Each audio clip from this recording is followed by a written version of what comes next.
Hello, I'm basically making this video because there's no way I could post it on my actual channel without it, like, flopping to shit. But I really want to yap about hockey, and I'm thankful that I have a niche audience that might care about me doing that. So, let's talk about the Four Nations Face-Off. The Four Nations Face-Off is a new tournament that the NHL decided to do this year instead of the typical All-Star break. And it's kind of exactly what it sounds like. There were four nations facing off in a best-of-the-best style round-robin tournament where all of the players, the best players from all of the NHL teams would play according to their country. The four countries participating were Canada, the USA, Finland, and Sweden, and the games were held in Montreal and Boston. This jersey that I'm wearing right now is the Team Sweden design. I have this because my favorite player, Mika Zibanejad, is Swedish, and these jerseys were on sale at Madison Square Garden the last time I went to a Rangers game, and I bought it because I have no self-control. Anyway, it's also worth noting here that Russia did not have a team, probably because of the ongoing war in Ukraine and, Russia doing war crimes and their leader being a dictator and whatnot. So the Russian players did not have a team. I don't know if it was good to punish the players for that necessarily because, for example, Rangers player Artemi Panarin actually has a lot of beef with the Russian government for being very outspoken against them. So I don't know if it's necessarily fair to punish the players and the athletes for the actions of the Russian government, but yeah, there was no Team Russia this time around. At first, a lot of people were critical of the idea of this tournament because previously, and this is the case with a lot of major league sports, all-star weeks are supposed to be just kind of like a celebration where the play maybe isn't as competitive, it's just kind of like a break for the whole league. And so with an actual tournament, people were, a little bit critical because they were like, we don't want our players getting injured because they still have the rest of the regular season to play, and we don't want them getting injured for a tournament that's new and essentially made up.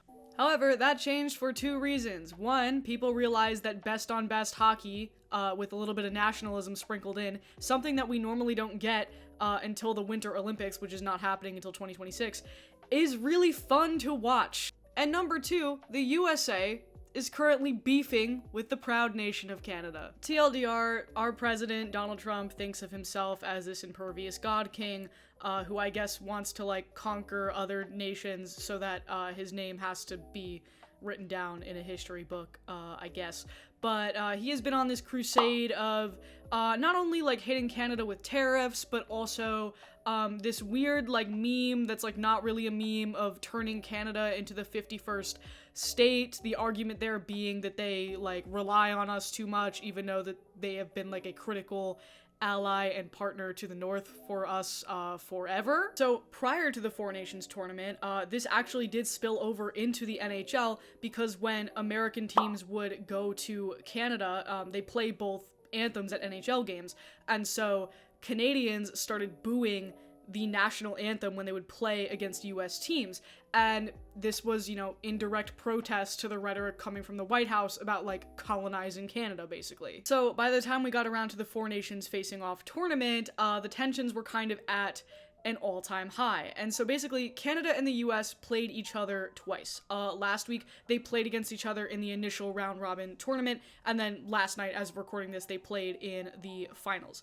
Couple other notable things here. This tournament was pretty chaotic, not only with that first US-Canada game, but also through the Finland and Sweden games. The flu was running through a lot of teams. Everybody got injured. The whole reason why I wanted to watch this tournament was because I wanted to watch my two favorite players, Mika, who's on Team Sweden, and Chris Kreider, who's on Team USA, play against each other. And then when the USA and Sweden played against each other in Boston, Mika got the flu. So I didn't even get that, which is lame, but that's okay because the hockey was just kind of great all around regardless.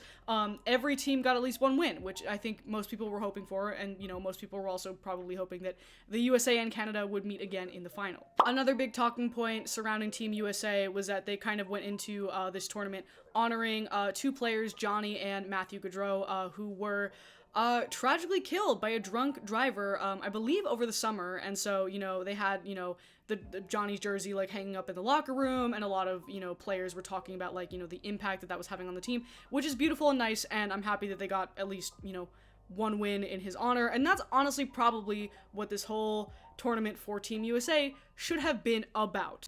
However, in Major League sports, it's not unfair to assume that the majority of athletes have right-leaning or conservative politics, especially in a sport like hockey. And so during this kind of like press run leading up to the championship game, a lot of these players, were kind of talking about like how and also Bill Guerin, who I think is kind of big up in the NHL, we're talking about like specifically how the Canada USA booing the national anthem, 51st state beef was like fueling and motivating them, which not great. This all kind of came to a head when Donald Trump called them before the Championship USA-Canada game.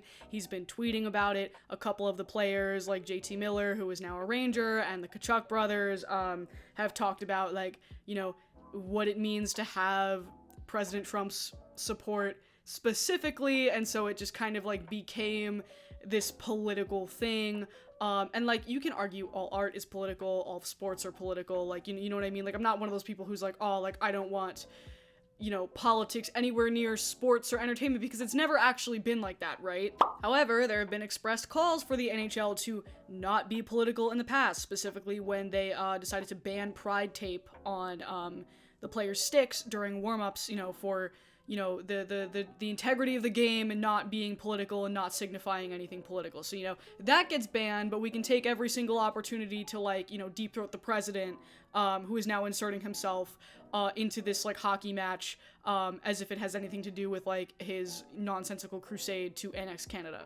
So, by the time all of this happened, I was fully Team Canada by the end, because I thought it was gonna be so fucking annoying if Team USA won, because all of this has been, like, co-opted into, like, an actual, like, international controversy with Canada, of all nations. A nation that we should not be having any beef with, because they've been an ally to us for such a long-ass time. Like, this shit just got so stupid so fast. It started getting co-opted by, like, right-wing freaks who I guarantee who have never watched a hockey game before this. They just wanted to bandwagon.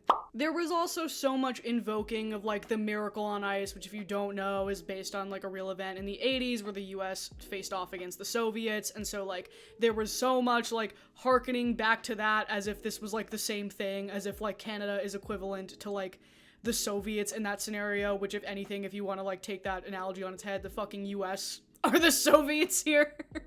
And in Canada, like, to the rest of the world are the heroes of the story. So whatever, I was like, I really want Canada to win. I don't think that's gonna happen, but I would really like that to happen. And then the championship game is great. It's absolutely fantastic. It's not as good as the first game. I think the energy of the first game was, like, so raw and unmatched. But this game was great. It went into overtime at 2-2, and the final game-winning golden goal was scored by Connor McDavid for Team Canada, who is commonly known as, like, one of the, if not the best player currently in the NHL. So Canada won it in Boston. It would have been kind of cool if they won it in Montreal. I don't know why they played the Montreal games first and then Boston. That was kind of random to me. I feel like it should have been the other way around. But it was great. It was fantastic. So then Canadian Prime Minister Justin Trudeau got the last word by tweeting, and I quote, "You can't take our country and you can't take our game." So that was kind of the final parting gift there to the four nations face-off. As of recording this, I don't think Donald Trump has said anything about it. I hope this means that, like, the right-wing freaks that were, like, invading the world of hockey, just fuck off. That would be ideal. I do think, if anything, the net good here was that it grew the game. We got some really good games to watch. I think a lot of people, like, who normally don't watch hockey were talking about it, and that's great, because it's my favorite sport, and I love it.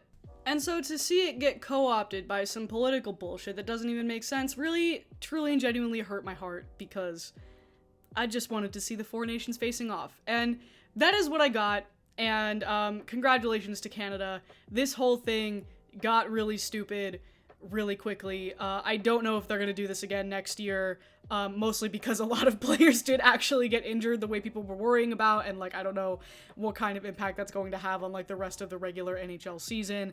But, like, regardless, we had a fun time. We learned a lot, I guess.